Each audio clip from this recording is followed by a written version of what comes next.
Did you know that there are over 14 million educators on LinkedIn? If you are an educator looking to transition out of the classroom into a new role at an education or edtech company, it is essential that you have a LinkedIn profile to leverage your network and learn about opportunities in the industry.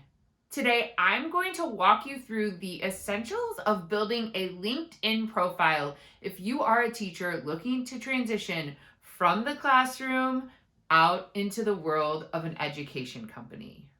Hearing that there are over 14 million educators on LinkedIn should not scare you. This includes all types of educators, including preschool teachers to college professors, anyone that identifies themselves as an educator. And not all of those 14 million educators are here in the United States and looking to get a role at an ed tech company. So don't let that intimidate you. As a matter of fact, the ed tech world and the education world is quite small. Recently on LinkedIn, I played a little game in a post called 7 Degrees of Kevin Bacon, but in the ed tech industry. I asked my followers to tag someone that is currently working in the edtech field, and I said I could connect to that person through people I had either worked with or had a personal relationship with. There wasn't anyone that stumped me.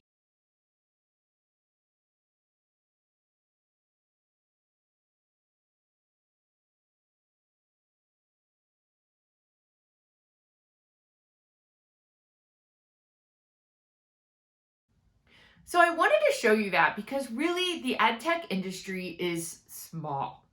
And what you do on LinkedIn and how you present yourself on LinkedIn and every interaction that you have matters. There are people that are watching. There are people that are going to look at your profile. So today, I want you to get set up for success by getting your LinkedIn profile in tip-top shape. In future videos, I'm going to talk about the do's and don'ts on LinkedIn, more around like your behavior and how you engage on LinkedIn. But today I want to start off with the top part of your LinkedIn profile. There are 4 things that people notice right away when they come to your LinkedIn profile: your profile picture, your banner or header, your headline, and your about section. Let's start with your profile picture. This is the first impression people have of you when they come to your profile and also when you're engaging and commenting on other people's content. So you want to make sure you have a very professional picture or photo that is sending the right message. I've talked about this on my blog at carrie-conover.com, where I've talked about the image and the energy that you're putting out into the edtech space when you're on LinkedIn. And it starts with that photo. You want your profile picture to give off positivity and energy. You want a photo that is very clearly showing your face, you're looking at the camera, and you're smiling. You also want to be dressed professionally. So if you look at my profile photo, which by the way, I use this photo all the time as a headshot and for professional settings on my website. And this photo was taken with my iPhone in my den with just natural light on me. Now I did send that photo to a photographer friend and asked him to touch up. I had a few hairs that were kind of dangling in my face and I wanted him to blur the background because I had a bookcase behind me. But he just touched it up and boom, that to me is a perfect profile picture. You can see my eyes, my smile, my face. I feel like that profile picture says, I'm here, I'm present, I'm confident, I'm friendly, I'm smart. Like I really wanted something that showed my warmth, but also my confidence at the same time. You can easily hire a photographer to take some snapshots of you. You could go on Facebook in your local community and look for a photographer that might be willing to take some pictures of you at a local coffee shop for maybe $50 or $100. It doesn't take much. But like I said, you can easily take a headshot right there on your phone, grab a friend who has good taste and ask them to meet you at a local Starbucks or a really well-lit place and take some great photos of you. Let's talk about your dress in that photo. I worked at 2 very different ed tech companies. I worked at a startup company and a more corporate company. So at the startup company, it was casual to business casual in the office. Now, if we were going out to school districts, of course we were dressed up.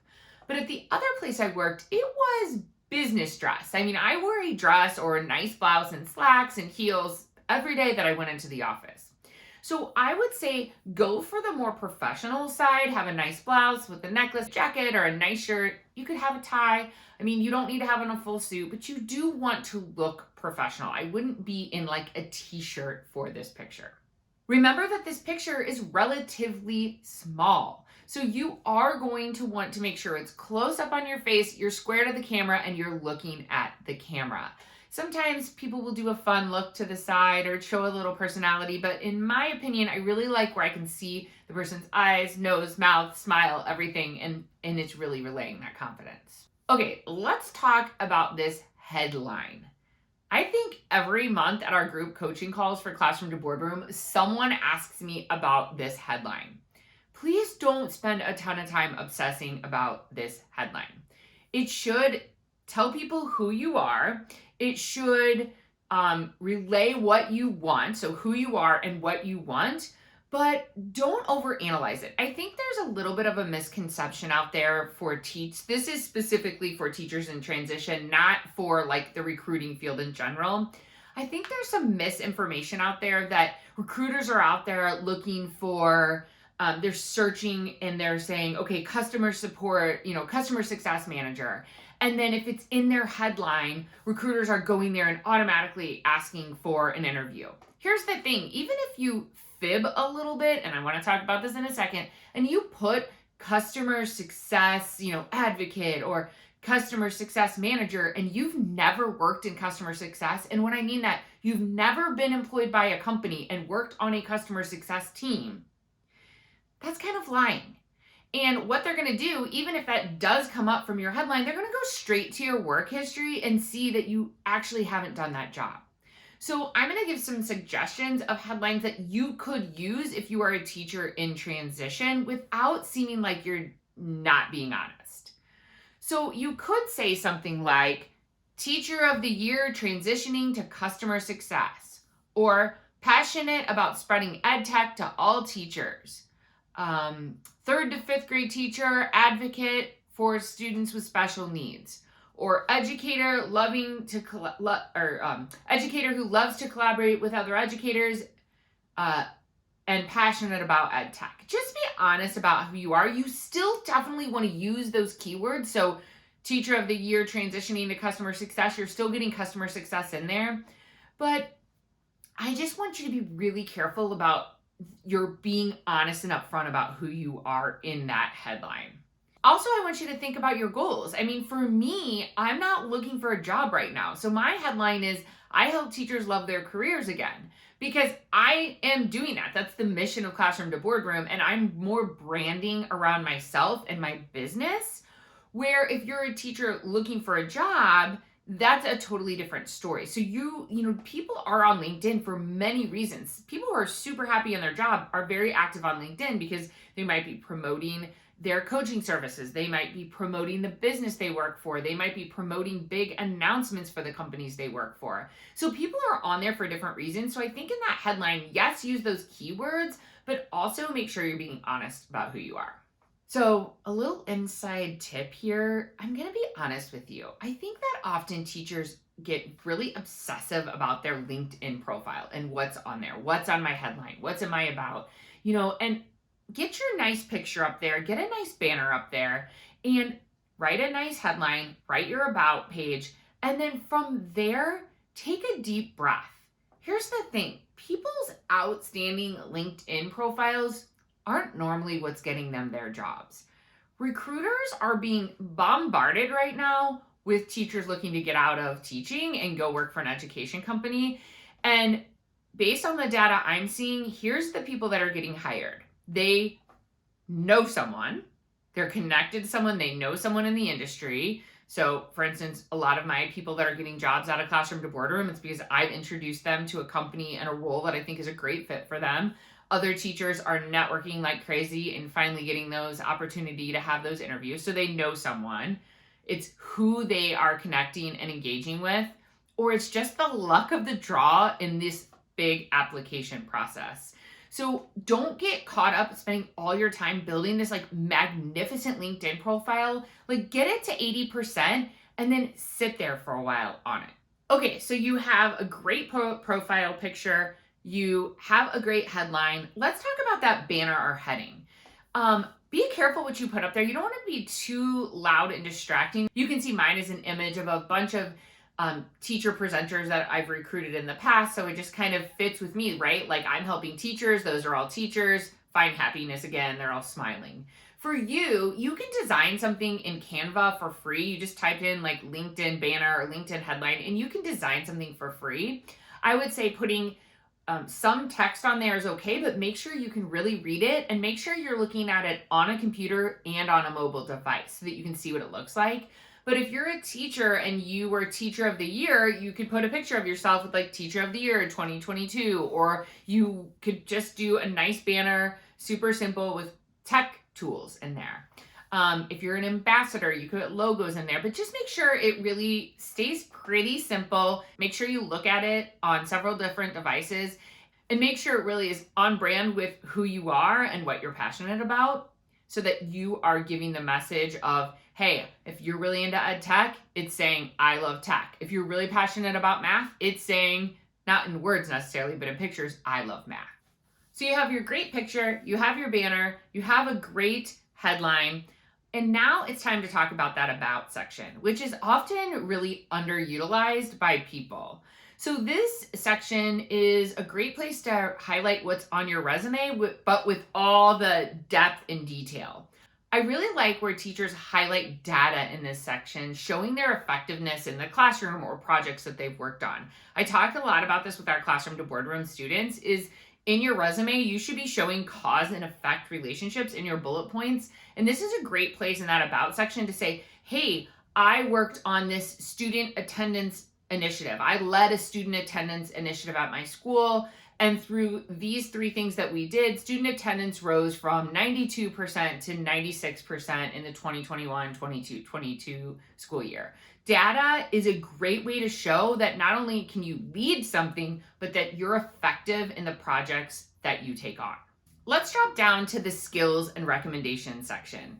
I want to talk a little bit about skills here. You do want to put some skills on your LinkedIn profile, but make sure that they're specific and make sure that they are the things that you want to show up if a recruiter or someone hiring is looking for people with that certain skill set. So if you're really into data analysis, make sure that's one of your skills that shows up. Recently on LinkedIn, there's been some activity, it's a little controversial, about people posting and saying, hey, comment below and I will go endorse you. The thing is, that's great for the poster, right? They're getting lots of comment. It helps them with their, they show up in the algorithm on people's feeds, and it really helps that poster out. It's honestly quite smart for that person if they're trying to gain followers on LinkedIn. And I'm totally fine with that. Like, do what you need to do. But the problem I have with it is if you're endorsing someone that you don't even know and you've never worked with for a skill, to me, again, it goes back to like not being completely honest about who you are. So have those skills on there. Maybe let some of your friends and colleagues know that you're on LinkedIn. Could they come endorse you? Like the people that have actually worked for you, I think it's great. Otherwise, I would stay away from those endorsement sprees. Finally, let's go down to the recommendation section. This is where you can really get a lot of bang for your buck, and I think is more powerful than the skills section.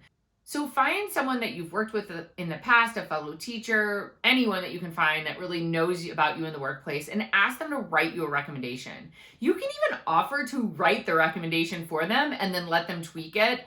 And then they can type that up on your LinkedIn profile, you approve it, and it shows up under your recommendations. I love this feature because it really shows who you're connected to, what kind of a coworker you are, and it's a way to add color when someone really, really knows you.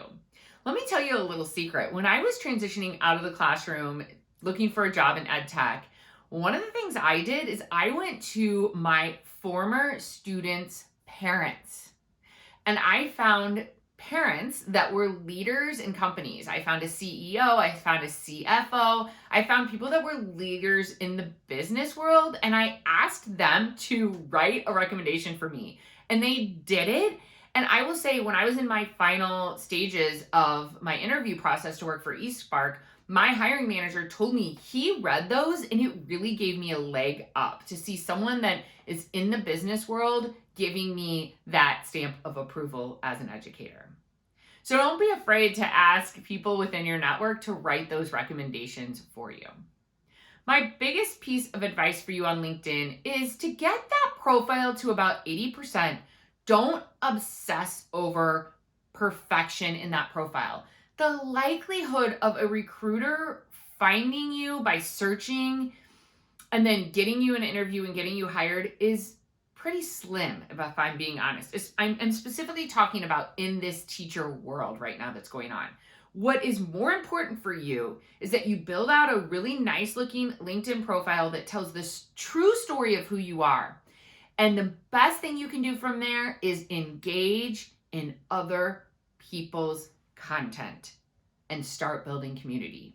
I'm not going to cover engagement and connecting today. That's for a future video. But if you've enjoyed this content today, I ask that you like and subscribe to this channel, because I will be giving you content with my insider tips and tricks every week right here on this channel. Thanks for being here today. I have so many wonderful resources I'm looking forward to sharing out with all of you. But if you want to supercharge your path from the classroom to the boardroom, I highly suggest you check out my course. It's a course full of self-paced modules plus a monthly group coaching session. We have a very high success rate of teachers finding jobs that go through classroom to boardroom. And I really invite you to come along on the journey with me. So the link to that is below, or you can find it at classroomtoboardroom.net. And until next time, my friends, I'm in your corner.